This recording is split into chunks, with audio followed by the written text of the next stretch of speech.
All right, Adrian Cunningham is the artist of the week this week, and so we've been featuring his music all week long. All week long, we've been featuring his music, and so we're gonna start off this evening with the song that really put him out there. As far as I'm concerned, as far as I know, I should say, the song that put him out there. It's a powerful song. I remember when I heard it for the very, very first time. We played this song so many times. I mean, so many times people were calling in and they asked us to play it again. So we want to play it to begin this interview tonight. It's a song that simply says, Lord, I love you. Lord, I love you.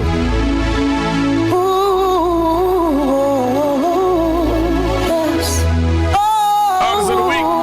Lord, Lord, Lord, Lord. Yes, I was so empty. I needed someone who could take away this emptiness inside. I turn away when friends would tell me I should come to you and surrender all my life. My life was reckless till I obeyed them and find a church that I could go to set me free. It was at the altar I cried, Lord, save me. I felt the burden slowly lifting off my life. My life was lost without you. Every time I think I'm better, I get worse. Oh, dear Jesus, help, Lord. Don't you ever turn away and let me fall. All I have is only you, Lord. Every friend I look to always let me down. I remember you promised to never leave me. I'm depending on you, Lord, to hear my call. Lord, I love you. Lord, I need you.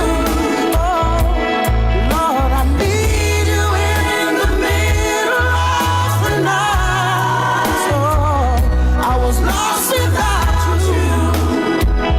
Now you never leave me. You're the one to fix the things that are right. Sometimes I cry for your help. Yes, sir. Yes, sir. When I have temptation hovering at my door. Oh, I wonder, Good God Almighty. where are you, Lord? When the devil seemed to knock me on the floor. Now I see, Lord, I got the victory. Hallelujah, Jesus. I overcome because you came to rescue me. All I needed, Lord, was to call you, and you ran and came to set me free. Hallelujah to your name. Hallelujah to your name. Good evening to you, sir. Are you there? Good evening. Yes, sir. I'm here. Wonderful, wonderful, wonderful, wonderful. Let me turn you up a little bit so the people can hear you, man. It's a pleasure to talk to you tonight, man. How are you, sir? I'm blessed and highly favored and highly flavored. I heard a lady said that I tell you one day. I heard a lady said that for her testimony, man. I almost fall off the chair, man. She said I'm highly flavored. She didn't correct it, so I wasn't even sure if she knew what she said or not. But it is what it is. It's such a pleasure to have you, man. It's a long time coming, long time coming. I've always wanted to talk to you, and just with nothing happened before the time, they say. So I'm happy that it's the time is now. That's true. Huh? That's true. Yeah, man. I said that's true, man. Yeah, I'm happy the time is now, sir. Happy the time is now. All right. Let's start off this interview by you telling us who you are. Who's Adrian Cunningham? Well, you set me up, you set me up. No. That's why you tell me who you are. That's all. You're the best representation of yourself. That's true. I'm the best representative. Yes, man. Tell us who you are, man. People see you. Yeah, go ahead. Adrian? I'm not hearing you at all. What's going on? All right, we'll get to Adrian in a minute. Hold on a moment. I'm not here. Are you there? I know you're there, but we're not hearing you. So.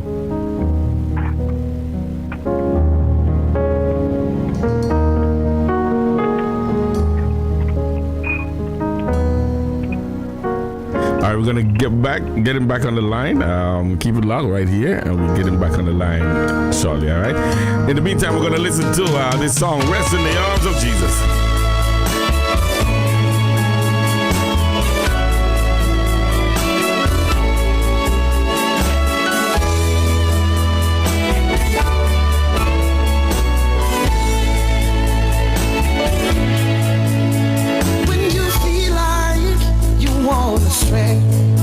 When all around you gives way, take your troubles to the Lord. Ask Him to take them. And as long as you believe, I know you will receive. All right, we got him back on the line. Yes, Adrian, are you there? Yes, sir. Yes, man. I have no idea what just happened a while ago. I'm there talk to myself for how long, and I'm like, all right, tell us again who Adrian Cunningham is. So, we didn't get that. Yeah. Born and raised in Jamaica. And, as I said earlier on, that there are places that shaped my life. I was born in Kingston, but I'm not a Kingstonian. Okay. Country go live with me. Country go live with my grandnephew a little bit. Right. And then and also I grew up in a part of Jamaica called Kitson Town, St. Catherine. So I'm not a Kingstonian, Right. I know I know how to catch up wood fire. I know how to roast breadfruit. I know how to make cassava bami and cassava dumpling. Okay. Yeah.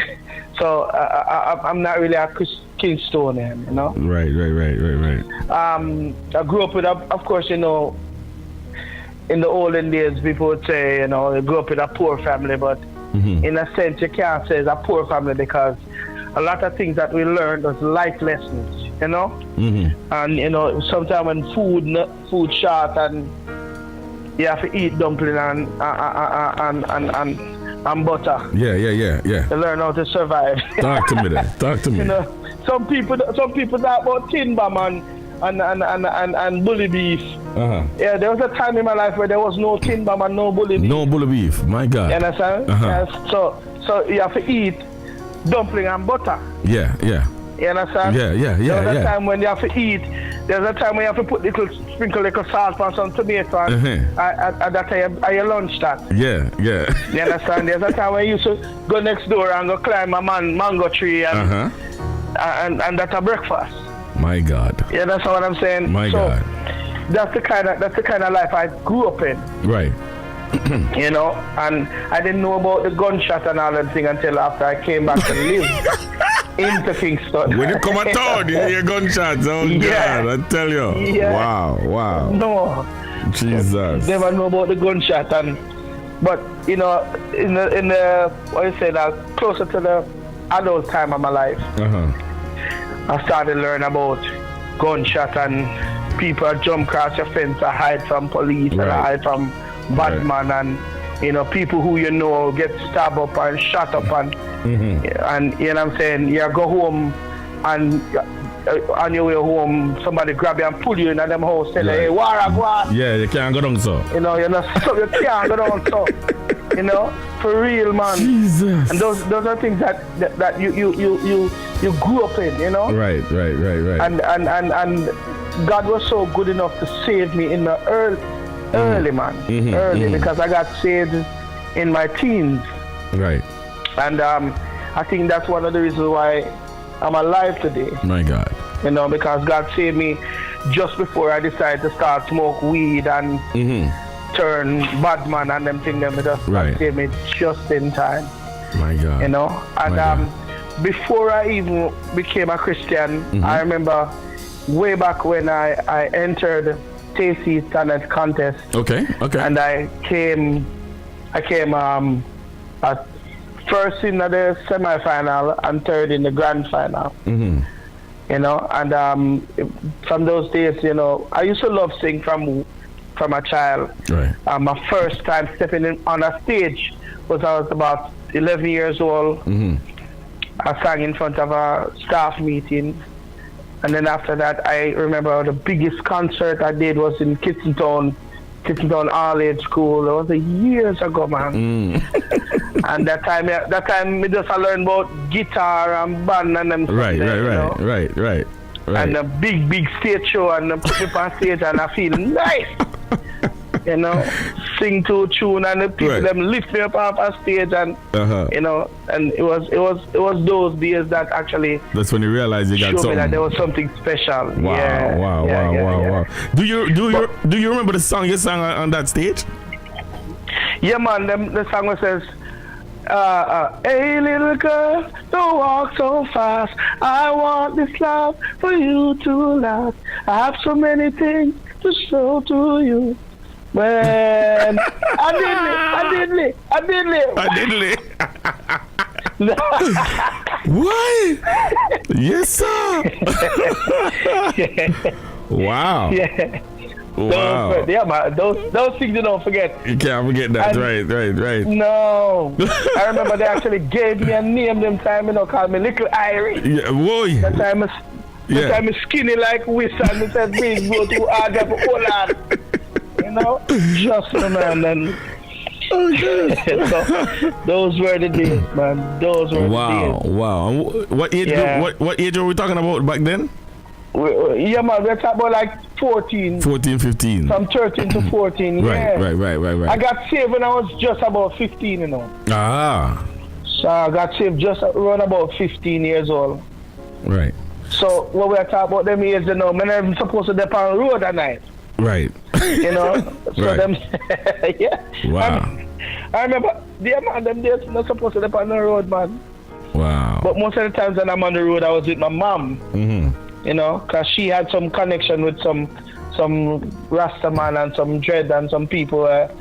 They always have them concerts and them little party and stuff. So we used to move around them, and they're the ones who actually put me on a concert in Kitchentown at the time. Right.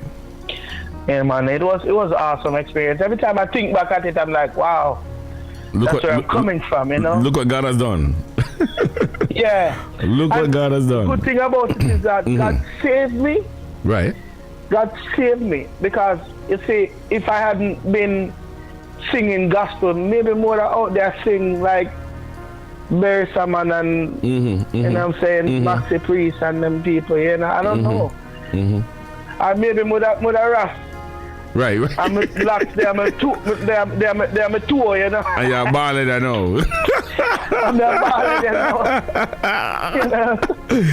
Look at God. What would have happened? The journey, man. The journey, God. The path that God put you on. You just never know.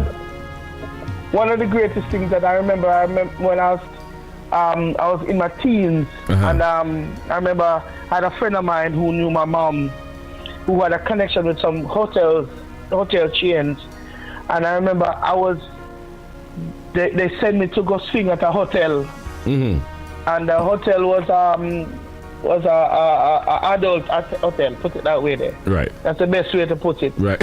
You know, and I wasn't supposed to be there. Mm. You know, and I remember some things that I saw at the age I was shouldn't be seeing it. You know what I'm saying? Mm-hmm. Mm-hmm. But I remember I went on stage and I was singing, Lord have mercy, then the two of us we look over. Mm-hmm, mm-hmm, mm-hmm. Yeah, Michael Jackson, right? Michael Jackson song. Yeah, right. Yeah. And after I came off stage, man, hold up and hug up and squeeze up and people are carrying me come and firing, you know. Yeah. And you know, but it's a journey, you know what I'm saying? Wow. It's a journey. Wow. And we thank God that those things are things that shaped my life, you know what I'm saying? And I look back at them now as just an experience that I can just smile at and let people know that I come from far. You know? Yeah, yes. But I mean, a little bit about being saved. I got saved in my teens. About a year after I got saved, I remember one day I got up to do my testimony and I sang, oh Lord, I'm striving, trying to make it to this barren land. Yes, sir. And I remember I sang that song at church, and that was the first time actually singing. And whoa, man, the presence of God come down, and I tell you, it was something that couldn't finish. And like nobody knew I could sing until I did that. And after that, I was a part of the Brotherhood Choir. I was a part of the youth choir. At one point, I was leading the Brotherhood Choir. This was in Jamaica at my church at the time, Miracle Valley Apostolic. You know, and it was those the times when you know you really realize that God was actually having hand on me. You know, and when we moved from 10 Columbus Drive, we went over to Heroes Circle, and you know, it was just more of God using me. Right. And the Brotherhood Choir and the youth choir, and it was an awesome experience. I mean, I believe that when I came to the United States, I was way back in 2000, yeah. I came in the United States in 2000. And one of the things I realized is that if I was still in Jamaica, I may have never gone into music. Wow. You know what I'm saying? Because what happened, even though I was so influenced by the music, I used to go home and, like, if you go home, you have some, what you call it, some little chorus.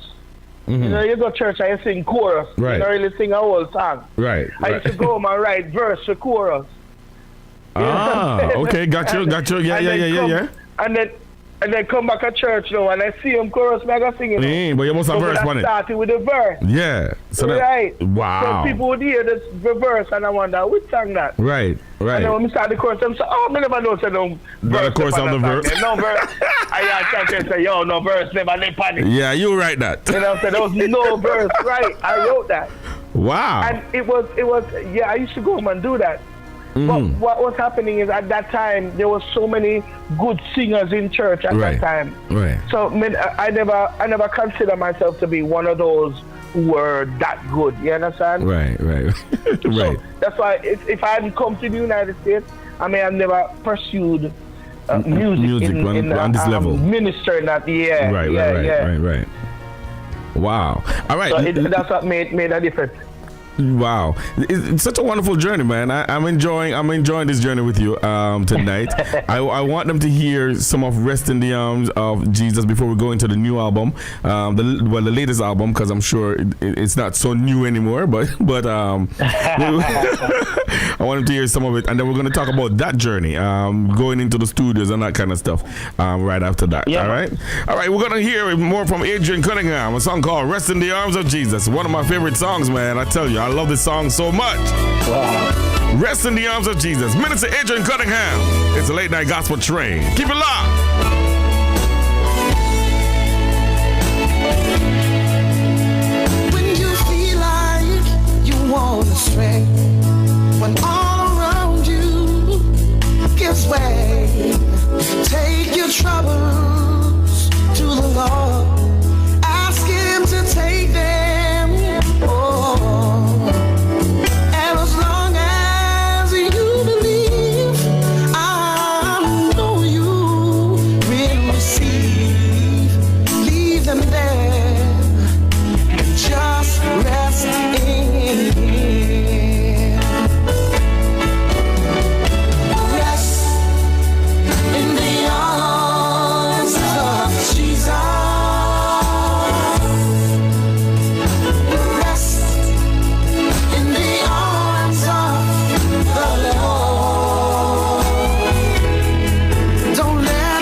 talking to Adrian Cunningham on the phone. We have him on the phone with us tonight, and he is the artist of the week. He is the artist of the week, and we are excited to have him with us tonight. And we are talking about his journey. Coming from born in Kingston, but raised up in another country. So him say he's not a Kingstonian, he's a countryman. You understand me? No, him just born. He's a Kingstonian countryman. It is so funny because I had the opposite journey. I had the opposite happen. I was born in Manchester, Mandeville Regional Hospital, but I think I remember going there twice or three times in my lifetime. I remember going back there. But I grew up in Kingston my whole life. Went to Calabar High School, living in Marvelly right off of, Washington Boulevard, right there by Mullines Road. And I don't know much about Mandeville. I went back when I was a grown man, actually. My last time I went there, I was a grown man, went there for a concert at Brooks whatever. But so it's like an opposite journey for you, man. I'm a countryman, grew up in Kingston. Let me tell you something about poor life. You see, when it comes to summertime, your mother and father ship you out to your grandparents. Yes, man. You understand? And me, when me get chip off of my country, me go. Right. You understand? Right. You get to learn for walking at night with back to torch. Right. Because all them time there's certain parts of the place where I walk, street light. In the right. Yeah. Right, exactly. No street light, not dead there. But now there's no street light. Wow. You know what I'm saying? Wow, yeah. And you have to start to learn road. And I'm telling you what I mean by learn road, because in those days, what you call road is just like a path. You know? Yeah, that's what I'm saying. So Jesus. If you drive cargo there, you better make sure it's a 4-wheel drive. Right, Yeah, that's what I'm saying. Yes. That's only donkey can't and donkey. Wow. So I remember in those days, grandmother would send you go get water. And then they give you a bucket and say, them tell you where to go to get water. You know what I'm saying? Now you have to say, hey, listen, what part of your duty for the day, because you're not going to school, right? You have to full a drum. You understand? So you walk about half mile. Now that I grew up and I realized that it wasn't that far, right. It didn't seem far away. I picked this still now. But I grew up and I like, you realize, far. Yeah, not that far. But believe me, it's not one. You're gonna do like about 60, 70 trips to fill up the drum. You know what I'm saying? So that's a part of your job for the day. Right. You know what I'm saying? So grandmother use it to wash our things and to when you're ready for bed, you go dip some water out of the drum because no pipe never run where we was at the time. Yeah. You know what I'm saying? So those hey, listen. Them days was serious days, man. You know what I'm saying? Because if you think about it, I learned a lot. Right. About survival in those days, because you see, like nowadays, me go to my bathroom and turn on the pipe, and if hot water now come, me no want beer. Right. And Jamaica water cold. Jamaica whatever temperature come through the pipe. Yeah. And that you have paid with, you know what I'm saying? Jesus. And it's similar because if you dip up water out of drum, it depends. If the day is hot, then the water in the night cool, warm, sorry. Right.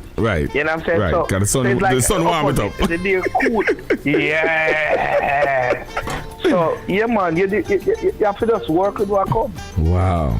You have to work with what comes. So, those days really. So, I was talking a little bit about my journey in church. You know what I'm saying? And the fact that I used to sit down and write verses to chorus. And I remember one time there's a song that says, when he calls me, I will answer. So I wrote a verse one day because when I was a part of the background choir, there's a song we sing to march on and give offering. Mm-hmm. And I remember I was rehearsing with the band and thing with the little, of course Jamaica I have a drummer, I have a bass player, I have a man that play the keyboard, I have band that, a church band that. Mm-hmm. And I was telling them, hey, listen, I wanna do this, and they was like, okay, all right. So Sunday morning it was almost like a surprise because people don't really know. Say, is when he calls me, I'll answer me and I sing. Right. I remember I go up there and I start singing. Oh, someday when I hear that sound and the revelation days have come, I will draw closer to hear his voice. He'll say, behold, my servant well done.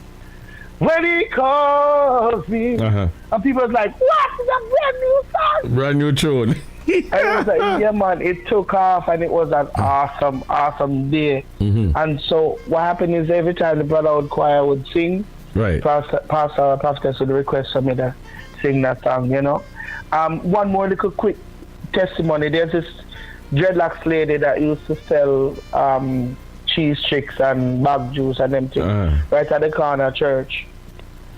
And I remember one Sunday after I came out, I sang and I come off the choir, I went outside, go drink water at the pipe and come back. Mm-hmm. And she saw me and she called me and she says, you that just sing? Mm-hmm. And I said, yes. She said, man, every time you sing, you make chills run up and down my body. And I always laugh because in those days, you don't really understand that is that experience that she's having. Understand the anointing at the part of life and them days. So to me, it was just, and now that I'm looking back at it, and the amount of testimonies coming from other people who's been touched and blessed by the music God placed inside of me, then you realize that it was from those days. You know what I'm saying? Your calling wasn't just now. The anointing, yes. Today the calling. The anointing was from them times. Yes. And now is when I realized that. Wow.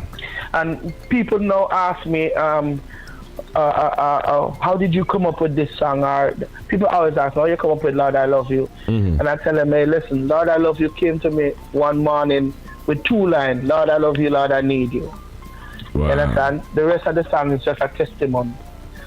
So everything, every line. Need you in the middle of the night. I was going through it when we write the song. Right. You understand? And it's all God, because I tell you this. We never was promoting that music. We never promote Lord I Love You at all. I'm saying somebody bought the album and heard the song and send it to somebody and said, listen to that song here. Right. And then they sent it, and that's how it catch on. Somebody else hear it, and that's how it moved from 1,000 hits to over 10 million right now. Right. It's actually, it's not a promotion. And I hear people always say, when they go on YouTube and they look at my song, page. Lord I Love You, and they would say, oh, because we promote and we spend money. We actually didn't. You know what I'm saying? Right, we never spend no money on Lord I Love You. Right. Actually, I started spending money on Holy Ghost Fire, and I tell you right now, half the people them don't know what name Holy Ghost Fire. Right. I don't know Holy Ghost Fire is burning. Right. Wow. But that's what I was spending money on trying to promote, because it was a fast song for the time, and people was kind of gravitating more to a faster song. Right. But we never realized that the anointing was in Lord I Love You and not in Holy Ghost Fire is burning. My gosh. Wow. You know what I'm saying? So wow. People don't know all these things. So when people start telling about, oh no, promote that. Right. We never did. Right. So it's how it catch on was somebody hear it and they send it somebody, and then they send it somebody, and then that's how it. Right. That's word I'm out. Each person that listen to it. Right. Get the same blessing, then get the same touch, then get the same healing, get the same deliverance. And so if me hear something which can deliver me, I mean, say, I got you something. Send it to you too. That's right. You understand what I'm saying? Right. So that's how that actually catch on. Wow. Let us give God praise and glory for that, because it's not Adrian Cunningham, it's all God. Right. We are talking to Minister Adrian Cunningham, and he's sharing stories with us. I tell you, I love it. He's sharing stories with us about his journey, living in Jamaica, migrating to the USA. One of the most popular songs ever come out of the island of Jamaica, because this song is one of the most popular gospel songs that ever come out of the country of the island of Jamaica. There's no question asked about it. I want to tell you something, my friend. I went to St. Martin's a few years ago, and I thought that St. Martin's wouldn't know the song. Brother, my God, it was a surprise, man. Wow. It's something that knocked me till this day. Right. Wow. You ever get shocked and you say to yourself, wow. Yeah, that's how. Yeah, it's like that. And I'll tell you this too. Each one of the islands that I go to, you know what I'm saying, St. Kitts, St. Martin's, Bridget's, Virgin Islands, is the same, either the same or a similar response. Wow. So it's not just in Jamaica, but, you know what I'm saying, the Caribbean and Canada and some parts of the United States, you know, and as I say it over and over, I can never take no praise and no glory for myself, because it's all God. Right.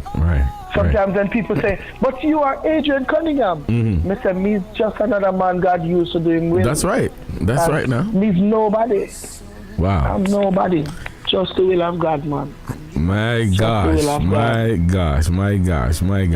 us about the I Need More project.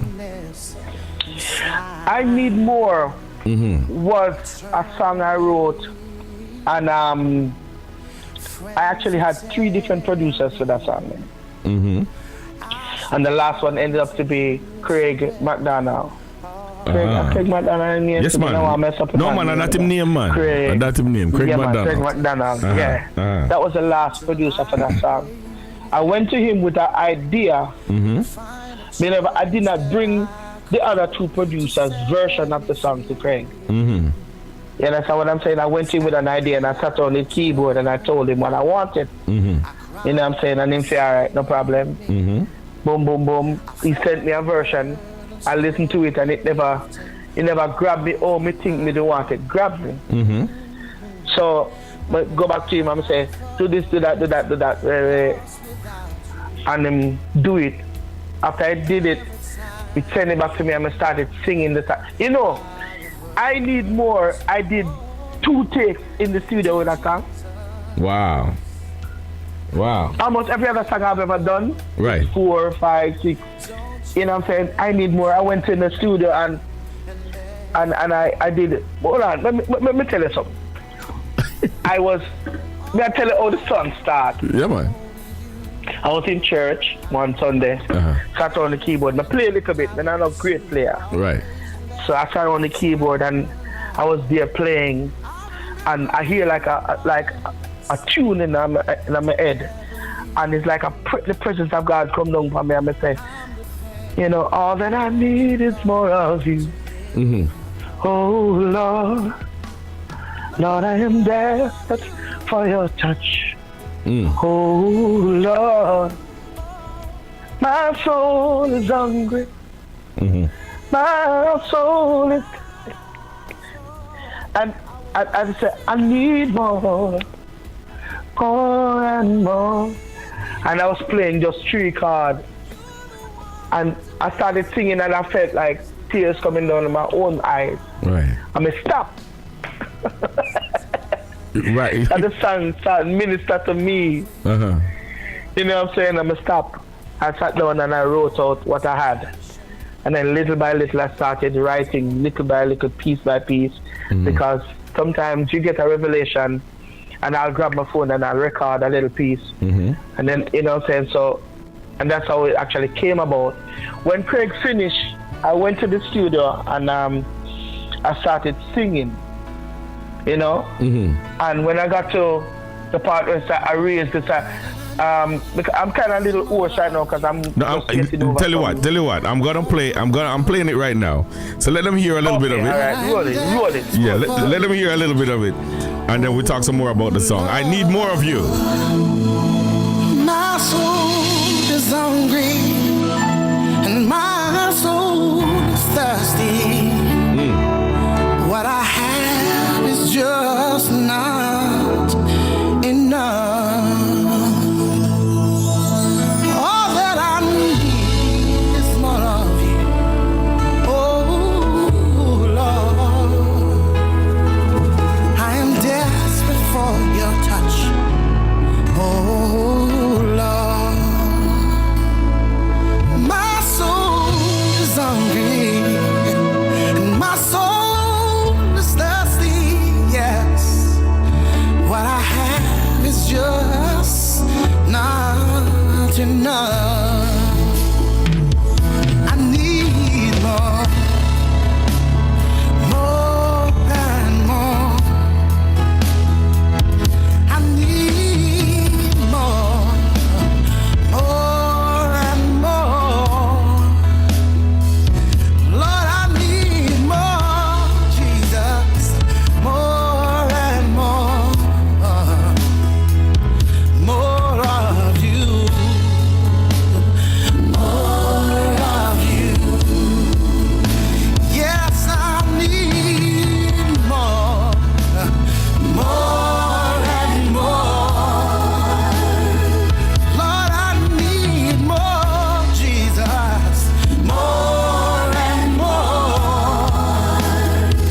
Yes, I need more, more and more. More of you, more of you. Hallelujah. What I have is just not enough. Oh, Jesus, I surrender all, every bit of my stuff, just to get one more taste, Lord Jesus, of your precious love. Lord, I need more of you. Lord, I need more, Jesus, more and more. Oh, God, yes, I need more and more, Jesus. I need more and more of you, yeah. Of you, yes, Lord Jesus, hallelujah. I need more and more, Jesus. Yes, I need more and more, Jesus. Oh, I can't do without you, more, Jesus. More and more. Oh, hallelujah. Oh, glory to God. Feel it again, Jesus. Oh, Jesus. Hallelujah. Hallelujah. I need more. Yes, indeed. We're talking to Adrian Cunningham here. The part I feel that part right there, man. That's the part. I hear that part, man. Listen, and I'm so glad. Yeah. Listen, I am so glad you did not edit that part of the song. Man, listen, I'm gonna tell you something. There's a part that we actually, I took out because what happened is I started to feel the presence of God, and then I stepped off of the mic and I started laughing because I said to myself, watching God in the middle of the studio, me there, but me a praise, I speaking so, and I started talking. Right. So we had to kind of fade up, but that little piece, man, it kind of end off. Listen, man, I am so glad you did not edit out that part of the song. When I heard it, I said, yes. When you're in the studio, you must feel like you're at church, same way, man. You understand what I'm saying? You must feel like you're in church, same way. The vibe must be the same. The atmosphere must be the same. You know what I mean? the presence of God was yes, there. Man. Yes, man. And when I sang that song with everything that I had, man, everything I had. When I finished the first take, I want to tell you, the first take is where you listen, where you hear. Right. You understand? The only part of the song that was actually a part of the second take is just a little piece that covered the part where I step back and start talking. Right. Wow. You understand? So wow. The second take we never used at all. Right. We just used that because it flowed. And it was real. Like, it's real. And, you know what I mean? It was real. Yeah. Yes, sir. The expression, the feeling, the emotions, the presence of God, everything was real and right at the time. So we couldn't cut it out. Man. You know? And the thing is now, when I go on stage, I can't duplicate it. Right, and you're not supposed to. You're not supposed to. You're not supposed to. You're supposed to either. Something. Yeah. The Lord I Love You is a very hard song to sing. You know why? I can never sing it the same way every time I sing it. No. I might start off and go to a certain part with it, but after that, me gone. Every time I sing it, it sounds a little different. Listen, man. Something different on the song. It's a powerful song, man. The same thing with this now. I sang it a couple of times live, and every time I'm like, wow, I've gone in a different direction. You know, I can't duplicate what I do. Right. On the album, man. And I'm glad that you see, when your song touch you, right, that means that I reach somebody. You know what I'm saying? I mean, reaching somebody. Somebody out there needs to hear. No doubt about it. No doubt about it, man. No doubt about it. So your experience now with the studios, because you came to foreign, right, with no intention, so you're gonna be no gospel artist. You know, you're just a church guy who's singing a church and you do your thing and you resurrect choruses and you change them up and put verse to choruses. I remember, I'm an elephant and I remember everything, right? you just put verses to choruses and you just do your thing and you know, you sing a couple of hymns and change them and way. You came now into this, you know, this sphere where you said that you have the potential to be a gospel artist now. What was that first experience like for you? And then I'll tell you something. Yeah. I went to an event put on by Pastor Derek Douglas. Okay. It was the first time I'm singing at an event in the United States, right? And he heard that I sing because I used to move around somebody who knew him. And then I found out that it's him sing When the Devil Said No. Right, Jesus. Yes. You know what I'm saying? So, right. So he said, all right, come do praise and worship for me. I'm like, okay, no problem. I went and first event and I sang at the praise and worship. And while I was on stage, I was noticing the keyboard at the time. And you know, it's like every time I sing, he would look over and then he would nod his head and, you know what I'm saying? So, but for me, it's just another singing, you know? Right. I never really, I put everything in. Every time I step on stage, I'm going to give you 100%. Right. Sick or whatever. Right. After I finished, I came off the stage, the concert was over. No, they took a break. And he came over to me and he introduced himself. He said, my name is Brian. I'm the one who actually did the production for Pastor Derek Douglas' album. And he said, I'd love to work with you. You know, and I'm like, work with me? Brian Fanos. He said, yes, Brian Fanos. Brian Fanos. Okay. Brethren, yes. Good youth. Yeah. Befos are the first person who really say, yo, wow. Brethren, your sound, you're different. Okay. You know what I'm saying? He said, I heard a lot of people sing. Right. They can sing, but what you do is unique and it's different, and I'd love to work with you. And that's actually how the story begins. So, you know what I'm saying? That's exactly how the story begins. So he was the one who did Lord I Love You? Yeah. Befos did the whole Change album. Oh, wow. Okay. Yeah, man, I didn't know that. Didn't know that at all. I know Brian a long time, man. We were on the concert circuit for a while. I'm a virgin.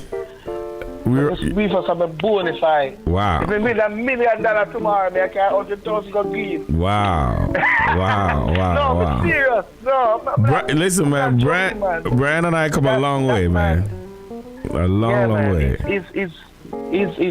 He's one of those people that. Yeah, and the thing about him is he's straightforward and him don't really mince when him tell you something. Right. True. And when he said that to me, in my head I'm saying to myself, I did not see myself as gospel artist material. Right. But somebody who from the outside looking in saying, hey Bridget, your voice and your way of your delivery and how you do things is unique enough for me to be able to put you on a record. You know what I'm saying? Then we started working together, and that was the beginning of the album Change. Wow. You know? But everything I can give credit to that man. Right. Brian Fanos, man. 100%. Brian, a good guy. He's always there for me. Yeah, man. Good youth. So now Brian taking. And he's one of the. Go ahead. He's the reason why there's a lot I love you. No. Wow. It's the reason why there's an album. Had he not said it to me, I still wouldn't see myself, you know, as others now see me. You know what I'm saying? It was because of him, man. That's awesome, man. That is awesome. All right, I ask every artist this question whenever I interview them, because I want to know that you have a plan in mind, and I want to know that you set your goals and you're striving for your goals. Now, some people will tell me, listen, I was just trying out a thing and it sounded good. I'm all right with that. You understand what I'm saying to you? But God give me a preaching ministry and I'm going to preach. You understand what I'm saying to you? Yeah. Where do you see yourself in 5 years' time? Where do you see Adrian Cunningham's ministry in 5 years' time?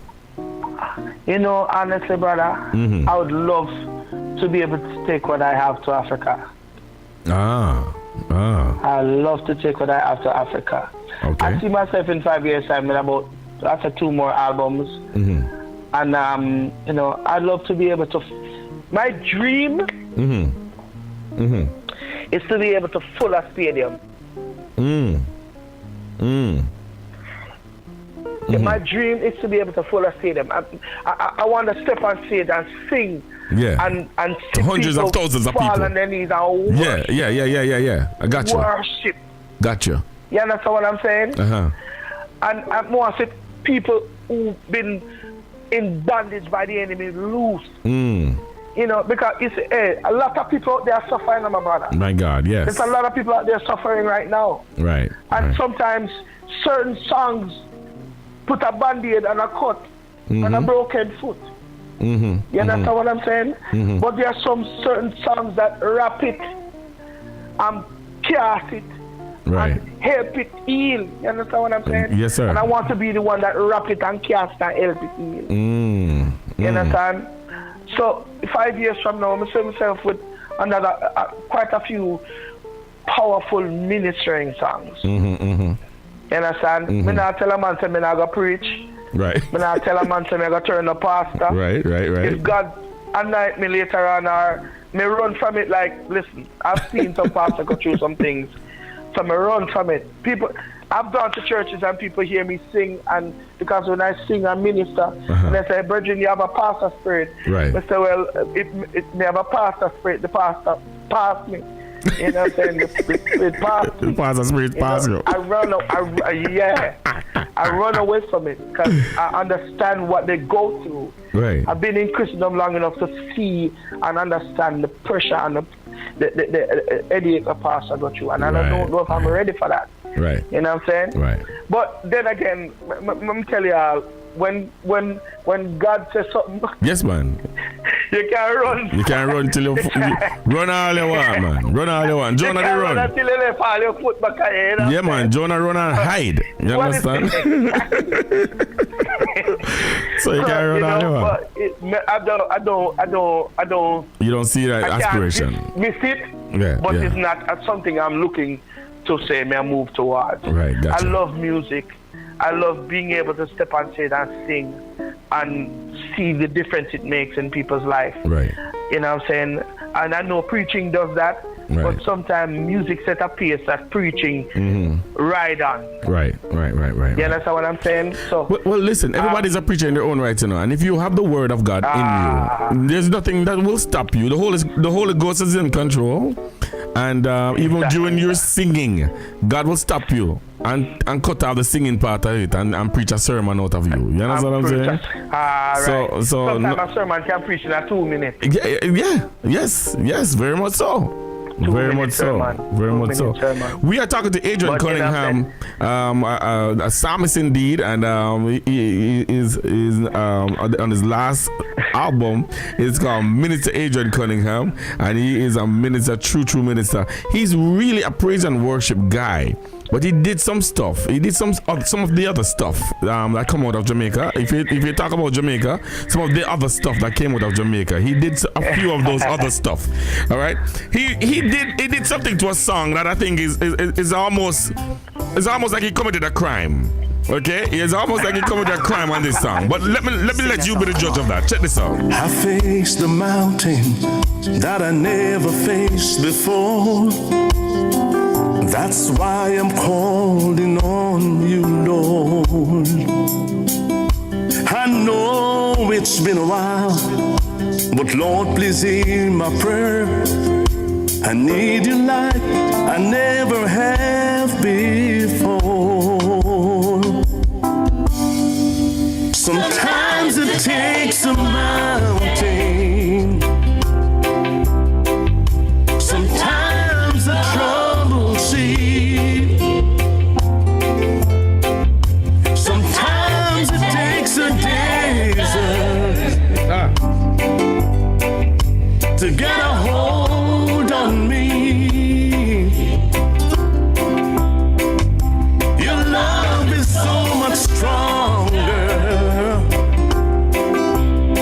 than whatever troubles me. Sometimes it takes a mountain to trust you and believe. Mr. Adrian Cunningham. That's it. Forgive me, Jesus. I thought that I could take Yes, sir. whatever life has thrown my way. But this I will admit has brought me to my knees. I need you, Lord, and I'm not ashamed to say, oh, sometimes it takes a mountain. Sometimes a trouble sea. Oh, Lord, sometimes it takes a desert. Come on, to get a hold of me. Your love is so much stronger Yes. than whatever troubles me. Sometimes it takes a mountain to trust you and believe. Glory to God. Come on. Sometimes it takes a mountain. Oh, sometimes it's all sea. Oh God. Sometimes it takes a desert. Glory to God. To get a hold of me. Your love is so much stronger, Lord, hallelujah, than whatever troubles me. Hallelujah. Sometimes it takes a mountain, yes. Glory to No, boss man. Who tell you say you can mess with this song? You understand what I'm saying to you? I'm put them something there, them other something there, and the people them song. This is one song where you don't touch. You understand what I'm saying to you? It's an untouchable song. And you make the song sound so good with it, it's just chop. I can't even cuss you how me want to cuss you, because you make it sound so good. How you going to mess with sometimes? How you going to mess with the mountain song, brother? Lord have mercy. I went to the studio and I didn't know that's what he was going to do. You know what I'm saying? So he told me, hey, go in on the studio and make me sing your song. He never prepared me for that at all. Wow. No, didn't prepare me. So I just went in and I was feeling it, and listen, that's the end product, man. That's the end product. You never touch. Sometimes it takes a mountain and do it any other way than how the Gators do it. You understand what I'm saying? Yeah. And you come and go put the other little thing upon it, and when me fall in love with the thing, and I'm like, Lord of mercy. Why? Did he just do that? Did he just do that's that? How music is, That's how music is, And you know what? For the next album, because I'm going to touch another song. Oh boy. I mean, there's another song that I'm planning on touching. All right, sir. But we just have to touch it still, You did you did a wonderful job. You did a wonderful job with this, man. And it's with my good friend Delroy Lingo. What was it like working with Delroy Lingo, man? It was a good experience, A good experience, man. A very good experience. Delroy Lingo has taught me a lot in gospel music, man, in the industry. A lot of things he taught me. A lot of things. Yeah. Good guy. And I know he's been a lot of mentors to a lot of other people. Not just you, but right. There's a lot of people out there being a mentor to. But God is. Sometimes it's time to move. So you move when God to move. Yeah, that's right. Yeah, that's right. And but it was a good experience working with him, man. Very, very good experience. And, right. Big up to Mr. Lingo. Yeah, big shout out to Mr. Lingo. Bless up. All right, listen. We have just about another 9 minutes, a little under 9 minutes to go. And I want to ask you this question. If there is one thing you would say to a young gospel artist, what would that one thing be? Don't go in there for money. If it's money you want, don't go in there for money. If it's money you want, no. Right. Don't go in that. Don't even start sing the first song if you think that you're going to get bigger and get richer after this. Because let me tell you something. God calls some people, and when he called them, he never tell him, say, the mansion, when he tell you, say, up in heaven. Right. You understand? So, what if I give you down there, say, just go and hold on for that and cool. Right. I don't want to say it that way there. Let me say it this way.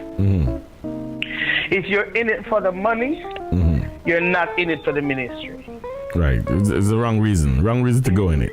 You understand? Right. So if you're going there for the money and not for ministry, then what will happen is you become just like the man out the road we are singing to the dance hall, because you're not really a minister to people. Not really ministering. You're not trying to change a life. You know what I'm saying? You go in the studio because you're thinking about what does this hit song can make for me, instead of saying, how can this reach a soul? Right. How can this change a life? How can this change a mind? Right. How can this stop somebody from committing suicide? Right. How can it stop somebody from going out and murdering somebody? You understand what I'm saying? So you start off with the wrong motive from the beginning. You understand? And if it's not glorifying God, it's black or white. Right. It's not glorifying God, that's somebody not glorifying another God. True. You understand? True, I like that. And God's not going to promote something that is not going to glorify Him. So you have to think about that. You understand? How do you go in there for the money? Yeah, how do you see how does other artists receive Adrian Cunningham? Know that you're on the main stage. You're on the main stage now. You're not just singing a crusade and a little something around the road, or a dollar concert. You're on the main stage now. Yeah. How are you received by other artists? I'll tell you something. Some people are shocked because of how I behave. Because, I mean, people would think that because you have a 10 million hit song on YouTube, you're gonna come with a chip on your shoulder. Right. But you see, the thing about it is that I can't have a chip on my shoulder because I didn't put me where I am. Right. You understand? Right. So a lot of people know when I'm around them, they realize I'm a down-to-earth person, and I don't want to toot my own on, but I'm humble myself. Right. You understand? Right. I humble myself because the Bible says, if you humble yourself, the Lord will draw near you. The Bible says, he that exalts himself shall be abased. You know what I'm saying? So when I'm around them, people say, "Oh, Adrian, right."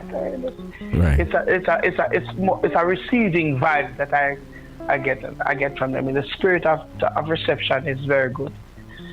You know what I'm saying? Nice, so nice. they don't see me as standoffish because I don't have that attitude. Right. You know. Well, I appreciate you, sir. And my listeners love your music, man. As a matter of fact, let me read a couple of comments that I'm seeing on our YouTube channel right now. Sister Charmaine is in Jamaica, and she says, "Bro, your songs is a very powerful music. It brings me to a special place with God. Keep on doing God's work, Brother Adrian." Awesome. Yeah. Mama Rosa love the Jamaican flavor where you give the song. You blasphemous on the song. Sometimes it takes a mountain. She said she love the Jamaican flavor upon it. She love the flavor upon that one. So I want to give a shout out to everyone that listens to the music, and I say this straight from my heart. Adrian Cunningham is still surprised to be where I am. Right. You understand what I'm saying? And the fact that my music can make a difference in those that listen live, the testimonies that I have seen on YouTube, and people would call me and tell me what they went through, and the fact that my music made a difference in their life, that is enough to push me forward to continue to do what I do for God. Wow. Because when you're called for something, you must make a change in somebody's life. You understand? If you're not called for it, then you're in it. As with that, I was saying with the new artists, you're not called for it. You just do it because I like this, and but when you're called for it, you make difference, you make change, you change life. You know what I'm saying? And I'm very much appreciate all the testimonies. Listen, I really appreciate it because it helps to motivate me and help me to realize that this is what I'm called for. Right. So, love you all, man. Love you all. Believe me, say that from my heart. Love you, man. All right, man. And on behalf of all the DJs out there and all the radio hosts out there, we want to thank you, sir, for making good music, because I don't think, sometimes we as the radio people, we feel, we get your music and we're happy to get your music, but we don't thank you for making good music, because I get some music. No, man, I get seriously. I'm not doing a laugh for that one there now. I'm not laugh, Virgin. I'm not laugh. I get some music and I'm emailing a Virgin, where I have to send them a long email to say, listen to me. Call this guy. I'm gonna get him my number. I'm gonna call, because Craig, you mentioned Craig McDonald. Listen, man, man. That's my brother. I'm a brother of that. Don't go to see him blood when I carry, but I'm a brother of that. And I'm telling you, I'm giving them his number. Say, call this guy and ask him to mix your song for you. Ask this guy for re-record a song for you and tell him, say, me send you. So we get a little discount. Because they send me some stuff, brethren, where I can't play upon the air. I represent all the DJ them out there. I'm representing all the radio hosts out there. Gospel artists need to do better. You understand what I'm saying? All right. I better you say it, because if I say it... No, me I say it, man. Me not afraid to say it. Me not afraid to say it, no. Them need for the bet. Them send me some stuff where they mix. I tell you something. Them send you some things where the name of the song totally different from the song. You understand what I'm saying to you? Or them send you the song with only a title and no name. I mean, the amount of work I have to be putting into playing these people music is ridiculous. That's a joke. Me and wife go on concert, right? And a lady came to her and was selling her a CD. Right. And it's properly packaged, you know. Let me not lie. The CD look nice and things. And my wife bought the CD. And we were driving home, and she put the CD in the player. Me not call the artist name. Me not say a man or a woman. Right. That's all right. She put it in the player, and the song started playing. And the first song sound nice and upbeat and things. Right. The second song sound nice and upbeat. And then all of a sudden, then nobody spend no time on the third and the fourth and the fifth and the sixth. Oh God! The third song and the first song with different lyrics and different chorus. And then my wife goes and hit skip.